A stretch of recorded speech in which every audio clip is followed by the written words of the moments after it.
बहुत समय पहले की बात है। एक घने जंगल में एक चालाक लोमड़ी रहती थी। वह बहुत समझदार थी और हर समस्या को अपनी बुद्धि से हल कर लेती थी। एक दिन जंगल में शिकारियों का आतंक बढ़ गया। जानवर इधर उधर छिपने लगे, लेकिन लोमड़ी को अपनी सुरक्षा की चिंता थी। तभी उसे जंगल के सबसे पुराने हिस्से में एक रहस्यमयी गुफा दिखाई दी। गुफा के पास एक पत्थर पर अजीब आकृतियां बनी हुई थीं। लोमड़ी सोचने लगी, क्या यह गुफा मेरे छिपने के लिए सही जगह होगी? जैसे ही वह अंदर गई, अचानक गुफा में एक गूंजती हुई आवाज आई, जो भी इस गुफा में आएगा वह कभी बाहर नहीं जा पाएगा। लोमड़ी चौकन्नी हो गई। वह समझ गई कि यह या तो किसी शिकारी की चाल है या कोई बड़ा खतरा अंदर छिपा हुआ है।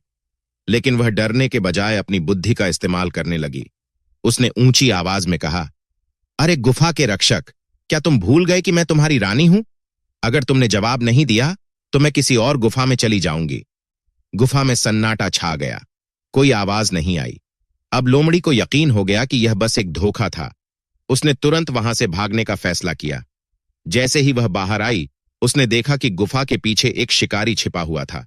लोमड़ी मुस्कुराई और दूर से ही चिल्लाई, शिकारी बाबू, अगली बार किसी और को बेवकूफ बनाना। फिर वह तेजी से जंगल में भाग गई। उसकी चतुराई ने उसे मौत के मुंह से बचा लिया। शिक्षा: समय पर सही सोच और बुद्धिमानी से हम किसी भी खतरे से बच सकते हैं।